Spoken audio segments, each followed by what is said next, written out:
lecture 3 on Maclaurin and Taylor series, and we're going to be looking at linear approximations. Before we do that, I'd first like you to try this exam type of revision questions. The first bit is you've got to show that the Maclaurin expansion of cos x down to the x to the power of 6 term is given by 1, take away x squared over 2, plus x to the power of 4 over 24, take away x to the power of 6 over 720. Then it says hence determine the Maclaurin expansion of cos 4x. Then you've got to use that to integrate between 0.1 and 0.3, 1 over x cos 4x dx. So what I want you to do is pause the video there and try those questions. Okay, let's get back into the answer then. So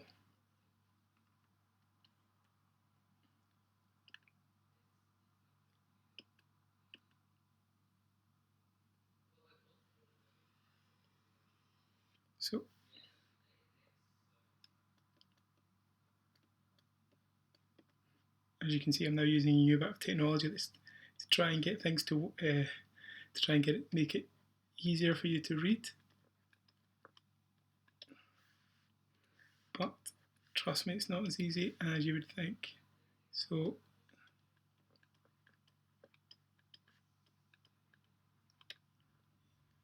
here we always have our derivatives, and here we have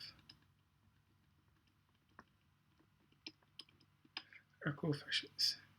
So we have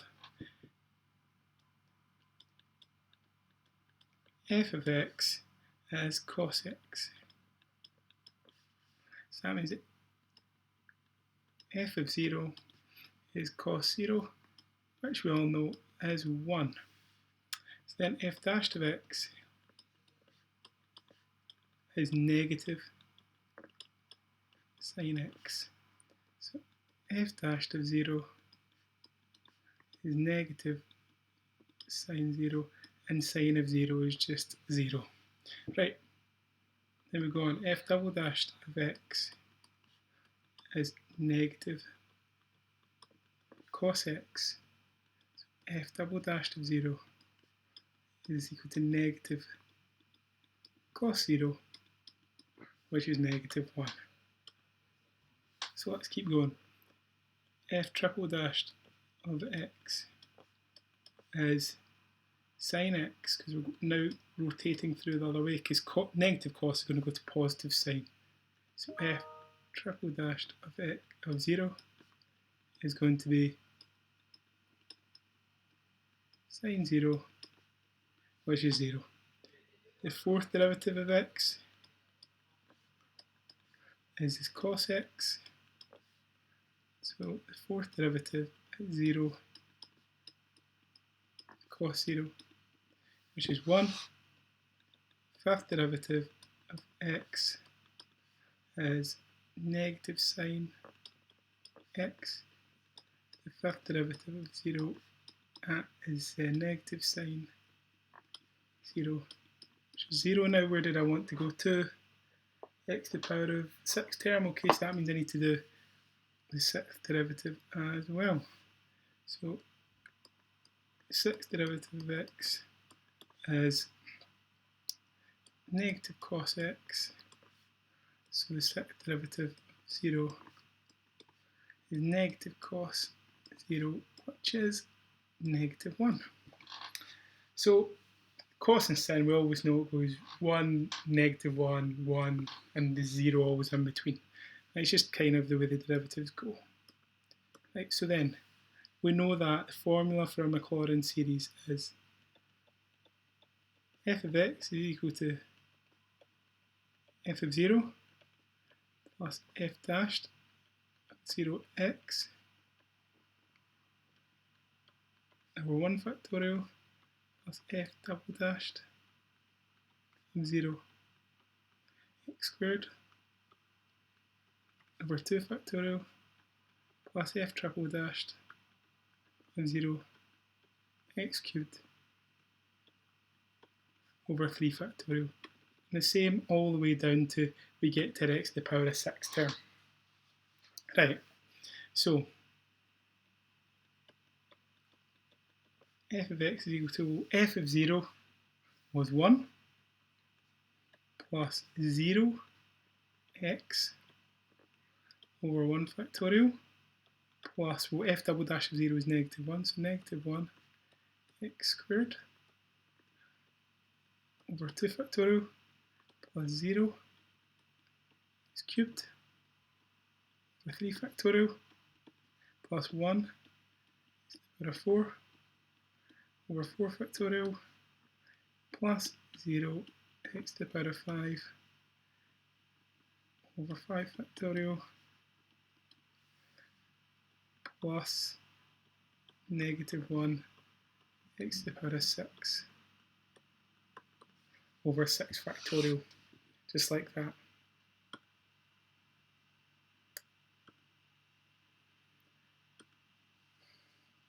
So let's tidy that up. F of x equals 1 plus x, that's 0. 1 plus, that there is going to be negative x squared, 2 factorial is 2, plus, well that's going to be that 0, so that doesn't count, so that's x to the power of 4 over 4 factorial, 24, take away, that's going to be 0, so that should be negative 1. X to the power of 6 over 720. So there we go. That's me got my Maclaurin series for cos x down to the power of the x to the power of 6 term. Okay, part B. Hence determine Maclaurin expansion of cos 4x. So what's happened here is, where there used to, if I take my first thing I had was cos x in part A. Now all that's happened is I'm replacing that x with 4x. So that's what I've got to do in my Maclaurin expansion. Okay? So f of x is currently, or I'll do it for cos x, right? I'll just write cos x there. So cos x in part A, we've said is 1 take away x squared over 2 factorial, not 2 factorial, just put over 2, plus x to the power of 4 over 24, take away x to the power of 6 over 720. Right, but remember what I've got is cos 4x rather than cos x. So I'm going to put 4x wherever I see x. So that's 1, take away 4x squared over 2 plus 4x to the power of 4 over 24, take away 4x to the power of 6 over 720. Right, so cos 4x is 1. Now what we need to do is we need to make sure we square the 4 and the x. So that's going to be 16 x squared over 2 plus, well, 4 to the power of 4. Calculate it out, or you can do it in your head, whatever you prefer. 256.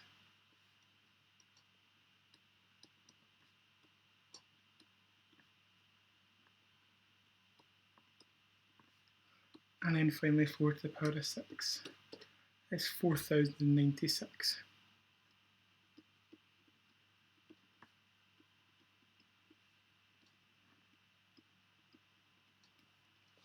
Now all I'm just going to do is simplify those fractions if I can.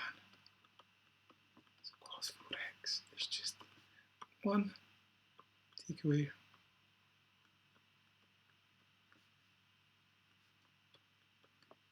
256 divided by 24, 32 over 3.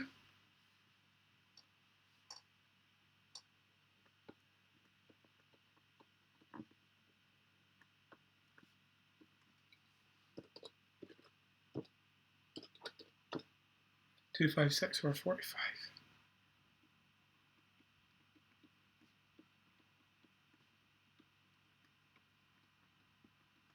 there we go. I've now got the Maclaurin expansion for cos 4x down to the x to the power of 6 term.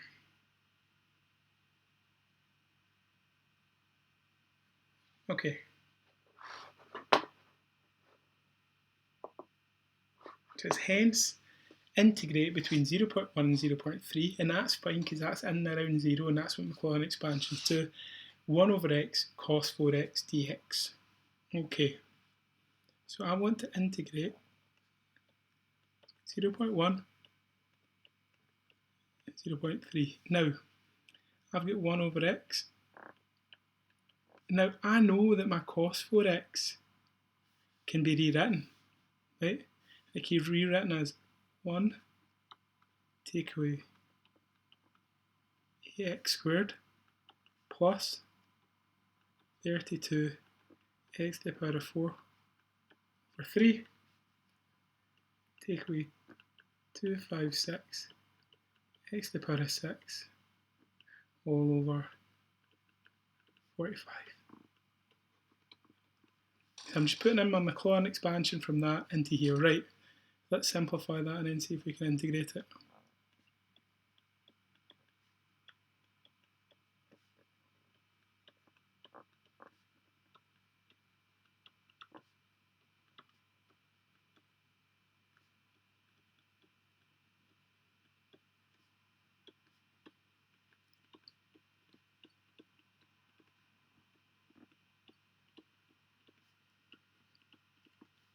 And there we go.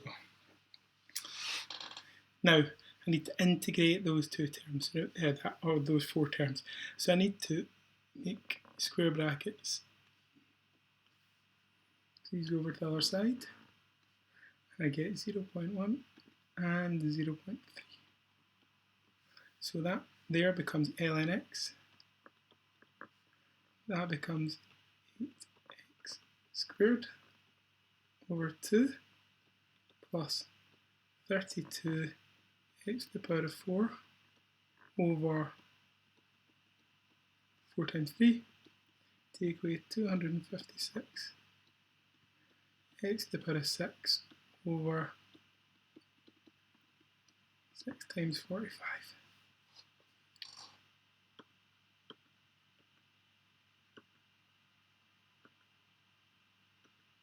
Okay, so let's simplify that down if we want.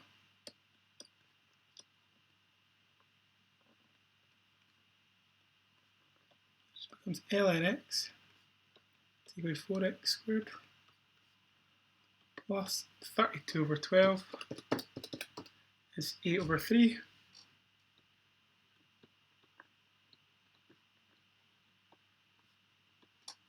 And 256 divided by 6 times 45 gives me 128 over 135.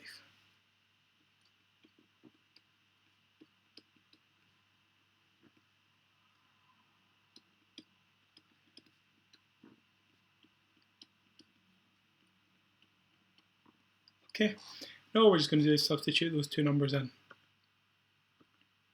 See what happens. So ln 0.3 4 0.3 squared plus 8 times 0.3 to the power of 4 over 3, take away 128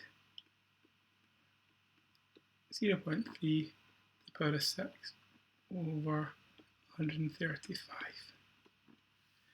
Take away ln 0.1, take away 4 times 0.1 squared plus 8 times 0.1 power of 4 over 3, take away 128 times 0.1 power of 6 over 135.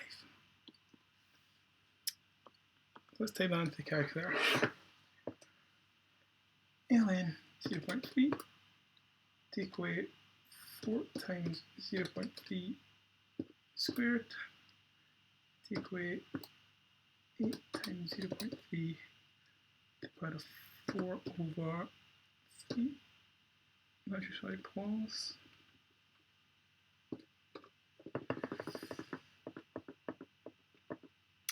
Subtract 128 x 0.3 to the power of 6 over 135. So I get, for that first bit, negative 1.543. So stick with that. Right, then we're going to take away whatever's in that other bracket. I'm just going to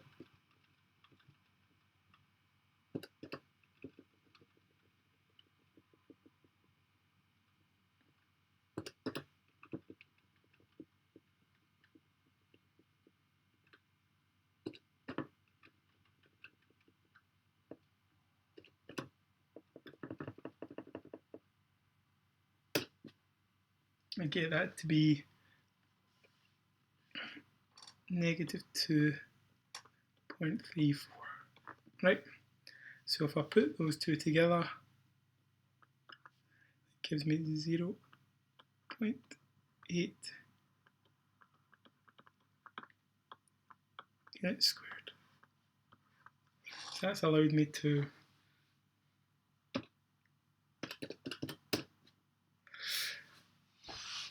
integrate that horrible looking function. So if I initially said to you, integrate between 0.1 and 0.31 over x cos 4x dx, it would have looked like an absolute minefield, but because we've done the Maclaurin expansion, we've got a fairly decent approximation. Let me just fill in any wee bits that they're missing.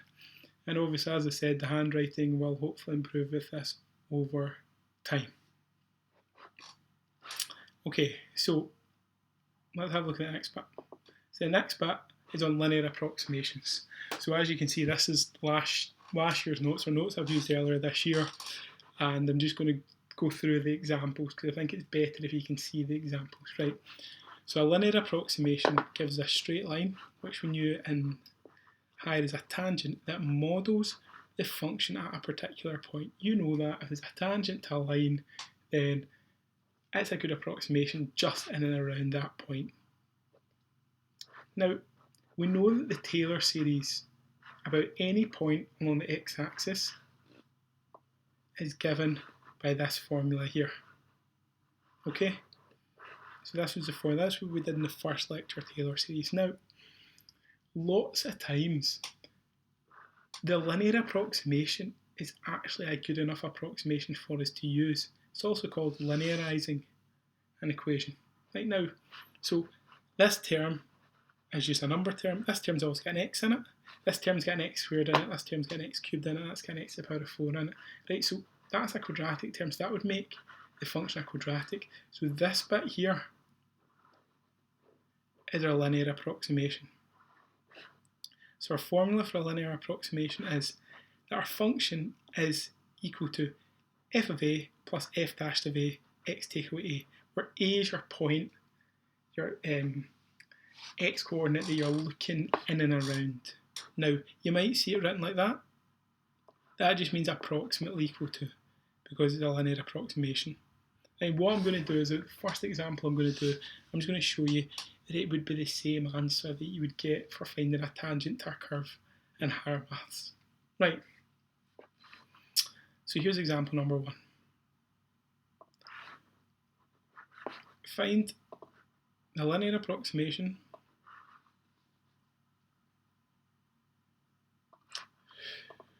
to the function f of x equals x squared take away 3x plus 5 around the point x equals 4. Okay, so I'm just going to do it the same way so you can see that it's the same thing I'm doing all the time. So you've got your derivatives. Oh, writing's went really wonky. Let me try that again. We've got our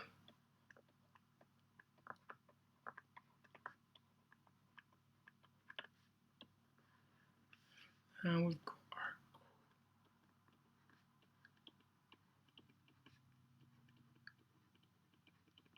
and our coefficients.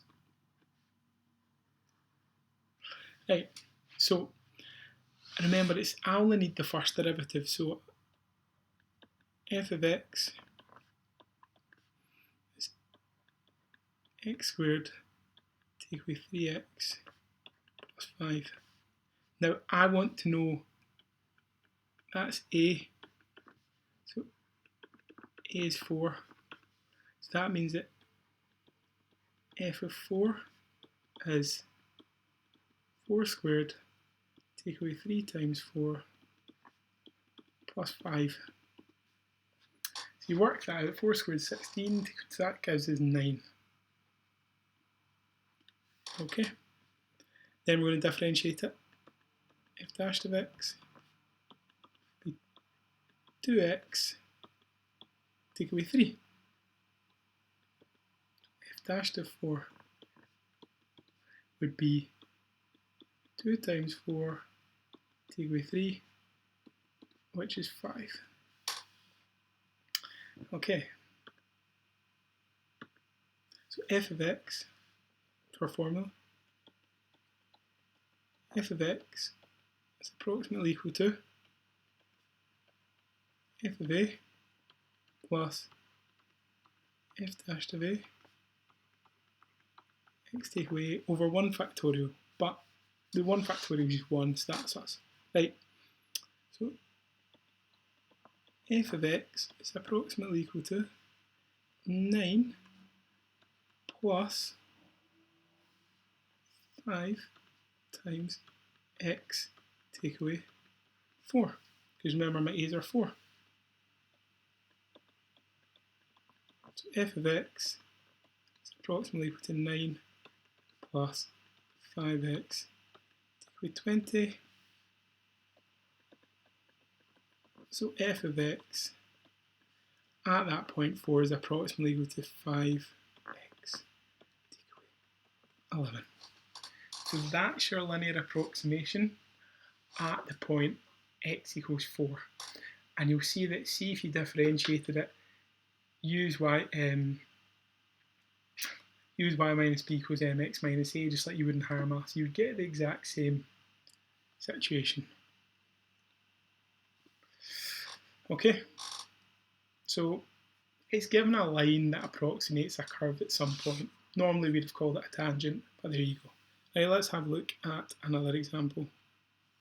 Right, find the linear approximation, the function g of x equals e to the power of negative 2x around the point x equals 1. So again, I'm not looking for a Maclaurin series, I'm looking for a linear approximation, which means it's the first two terms of your Taylor series. Right, so as usual,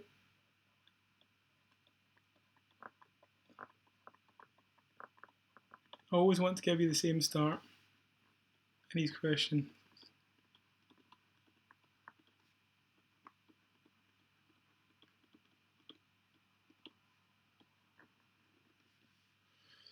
Right.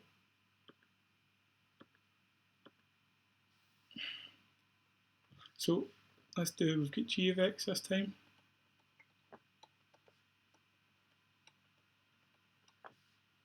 That's your coefficients. G of 1 is going to be e to the power of negative 2 times 1, which is e to the power of negative 2. See, because if you put that into a calculator, you get a big horrible decimal. You would get 0.135 and all that nonsense. It's actually easier to just leave that as e to the power of negative 2 and something like that, like this. Right, so g dashed of x would be negative 2 e to the power of negative 2x. So g dashed of 1 would be negative 2e to the power of negative 2 times 1, which would be negative 2e to the power of negative 2.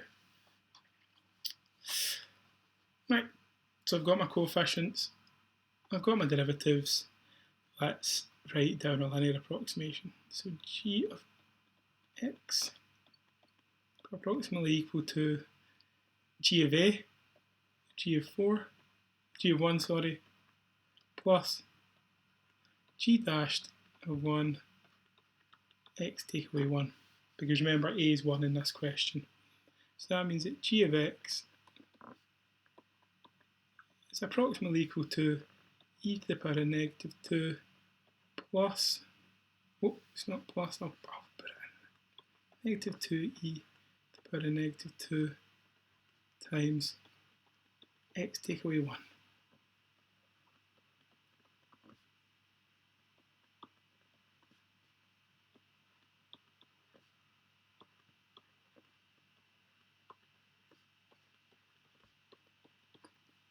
Just like that.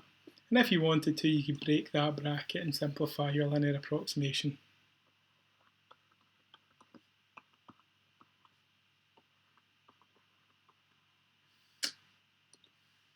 Nearly wrote an x in there, not needed. Just get rid of that whole thing.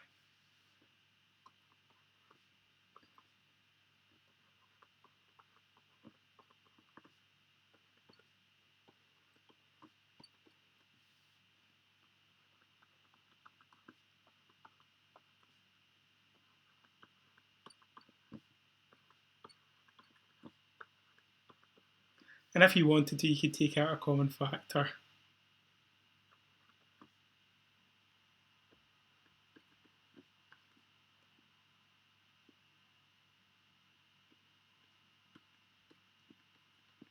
Like that. That would be your final answer.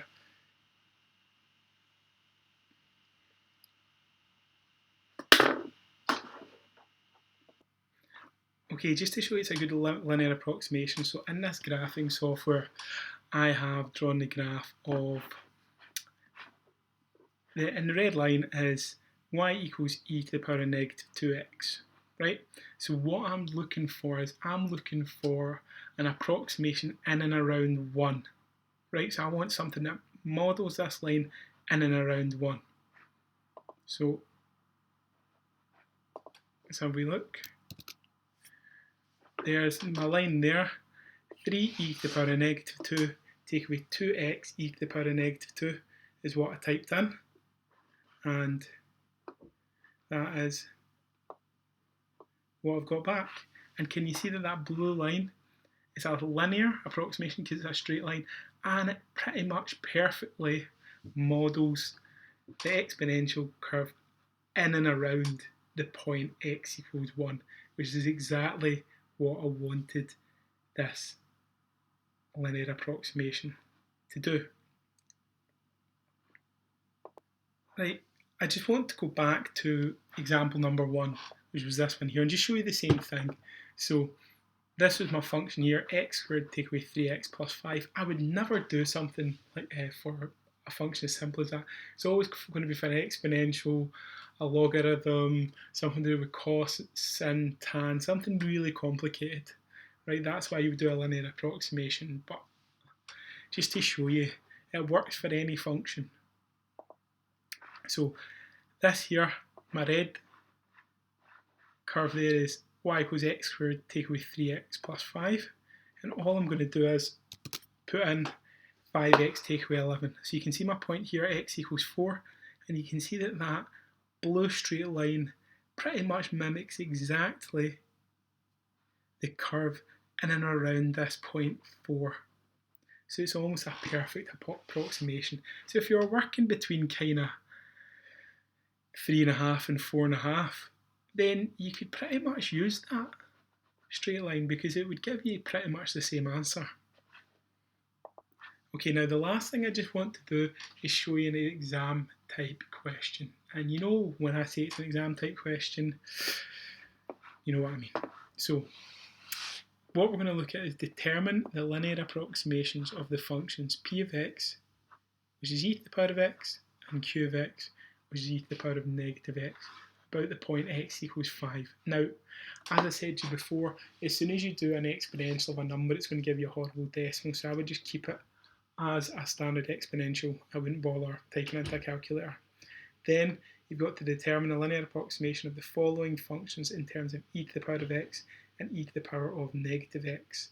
And we're going to look at cos and sine. So that's hyperbolic cos and a hyperbolic sine.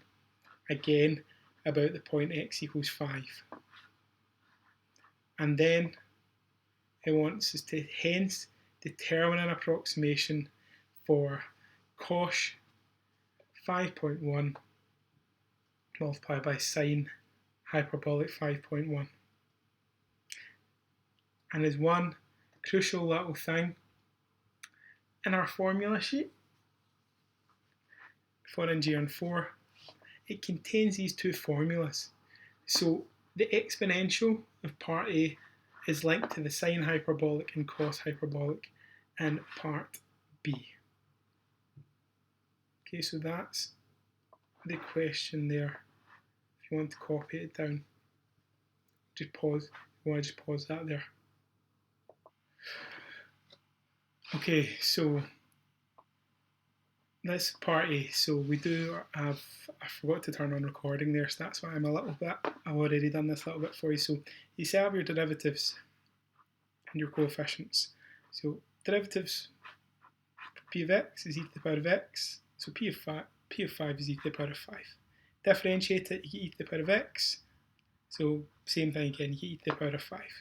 So in our formula, the linear approximation is p of 5 plus p dashed of 5 x take away 5. So let's substitute my two coefficients. So p of 5 is e to the power of 5. Put that in. P dash 5 is e to the power of 5.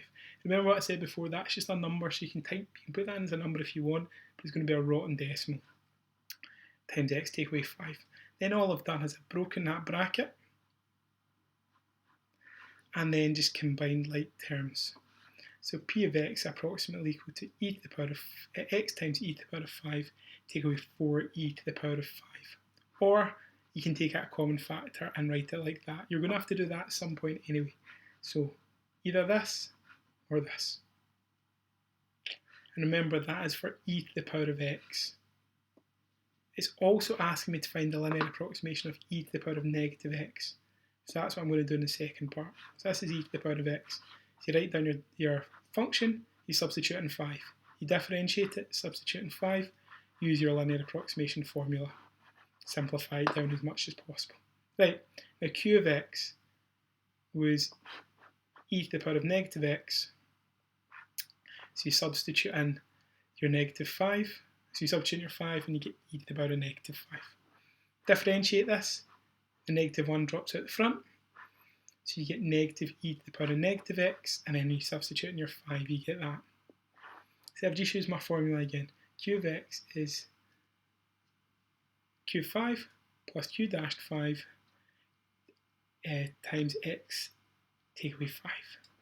So I substitute in my two coefficients, e to the power of negative 5 and negative e to the power of negative 5. Again, you could write that as whatever horrible decimal thing it is.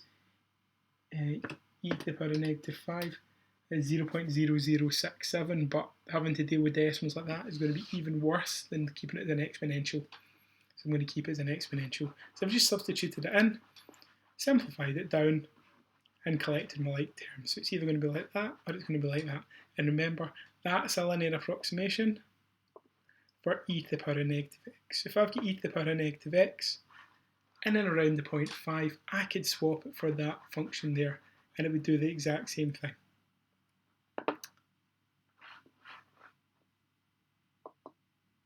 Okay, then it says, determine the linear approximations of the following functions in terms of e to the power of x and e to the power of negative x. Okay, so we're looking at, so this is the way the question would look like in the paper if you were doing this type of question. But you wouldn't get that formula sheet. So you get g of x is cos hyperbolic x, and h of x is sine hyperbolic x, and the same point, we get x equals 5. So you would go to your formula sheet, like this. And I'm going to start by doing cos hyperbolic 5. Okay, so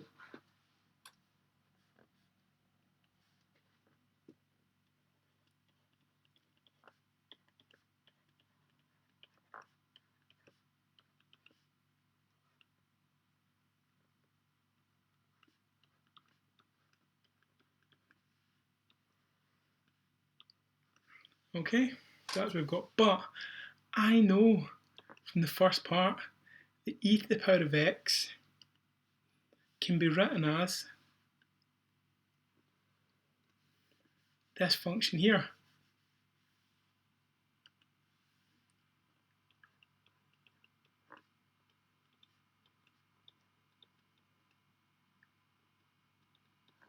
Right? Right? And this bit here, if I go down, that's the same as my e to the power of negative x in the first bit. So e to the power of negative x is this function here, so I can substitute that in. So negative x e to the power of negative 5 plus 6.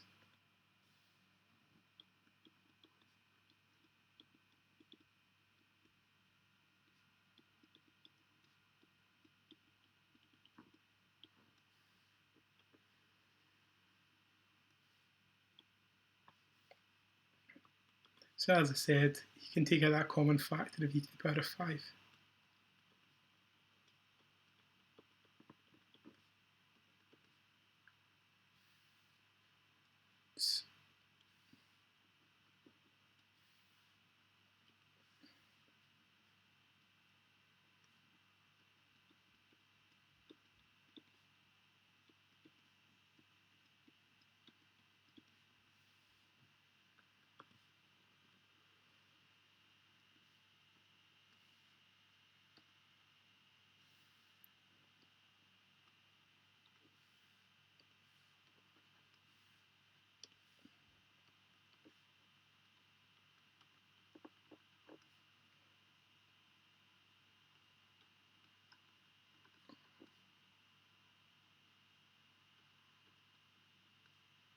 It's not.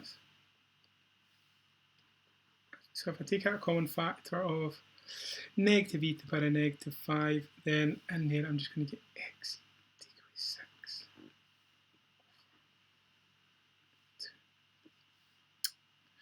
Okay, so that's that one done.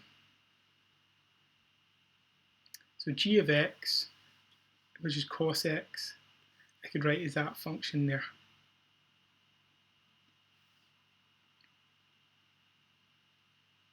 Okay. Then I can do the same for sine.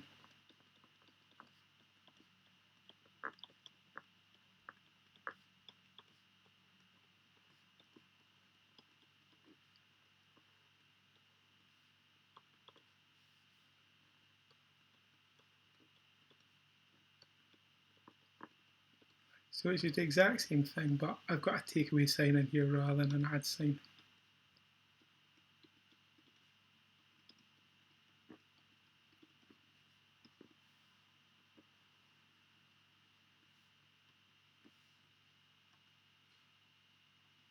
Again, I'm just going to simplify that down as much as possible, take out any common factors. So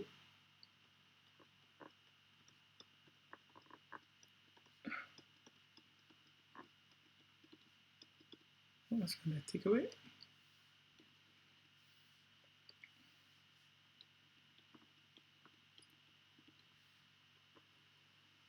So I'm just going to take out those exponentials as common factors on both sides. So e to the power of 5, x take away 4, plus e to the power of 5, negative 5, x take away 6.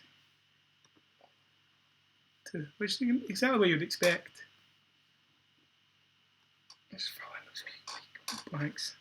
Right, so as you can see, these two are exactly the same apart from there's a plus and a negative between plus and minus in a different place. Okay, so that means if I'm interested in looking at sine hyperbolic at any point around 5, I could use that formula there. If I'm interested in working out cos hyperbolic 5, I can use that formula there. So I don't have to use the cos hyperbolic functions because it might be that I don't know where the cos hyperbolic button is in my calculator, right? So if I'm asked to work out cos hyperbolic of something, I can't do it because my calculator is not capable of. It might have an exponential button, but it might not have a cos hyperbolic button. Right, so then it says Hence determine an approximation for cos hyperbolic 5.1 and sine hyperbolic 5.1. Okay, so cos x in the previous part, I've just worked that out to be this function here.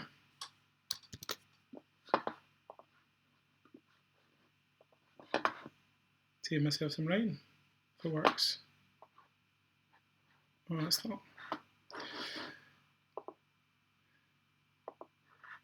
So that's e to the power of 5 x take away 4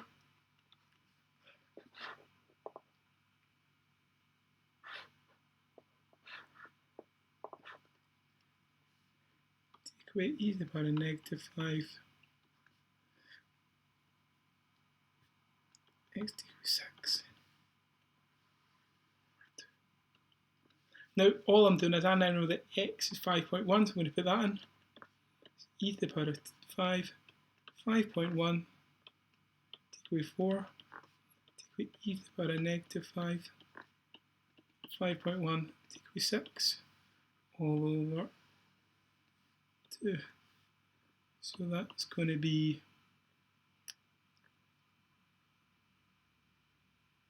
e to the power of 5 times 1.1,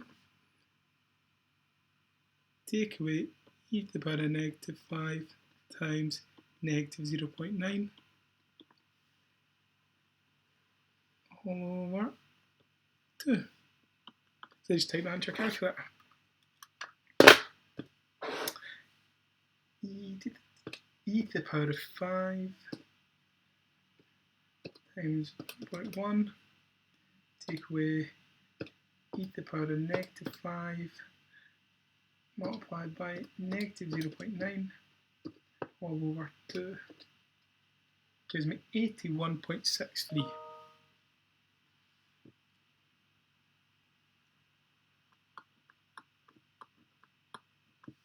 Like that. Okay. So that should actually be cos.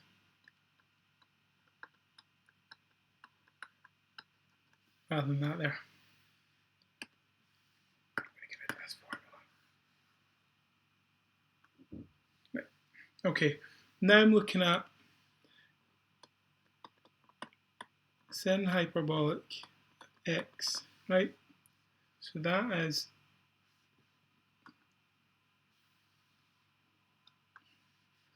e to the power of 5 x take away 4 plus e to the power of negative 5 x take away 6 over 2. So sine hyperbolic 5.1 is e to the power of 5, 5.1 take away 4 plus e to the power of negative 5, 5.1 subtract 6 all over 2. So again, e to the power of 5, 1.1 plus e to the power of negative 5 times negative 0.9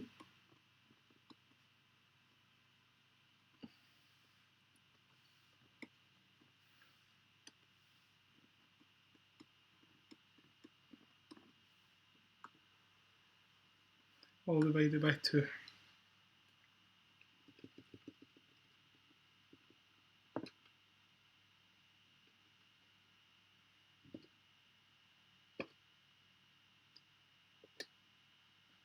Which also gives me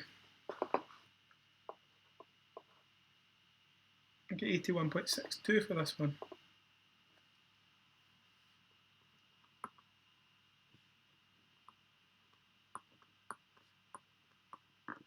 So let's get the question. Question wants me to multiply them together. So sine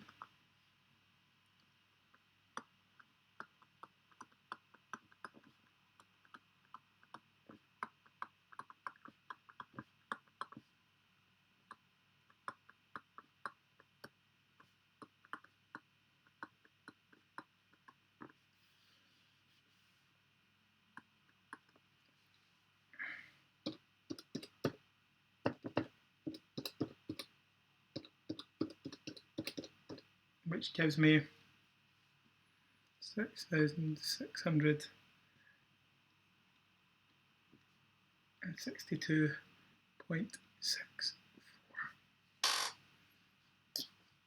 I'll just fix that. It's like a 5, 5. There we go.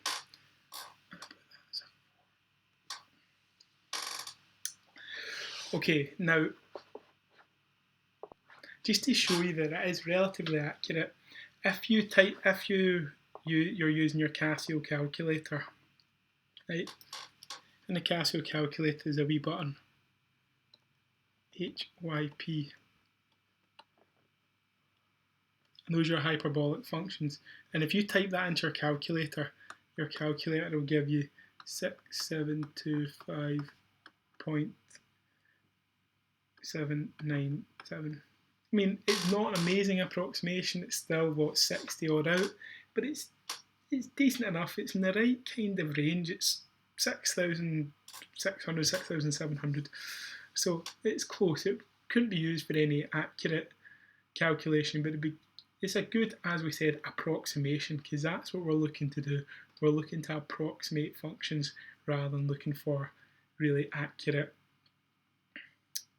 answers. Okay, so this is one of the first videos I've done with this new horrible drawing tablet thing that I can't see what I'm writing in. Now, hopefully over the course of the next couple of weeks it's going to improve. I think it's a little bit easier for you to read than when I was doing it on paper. If you can let me know if you'd prefer me to keep using this, or if you want I can go back to paper. It's not a problem for me, whatever you guys would prefer. Thank you.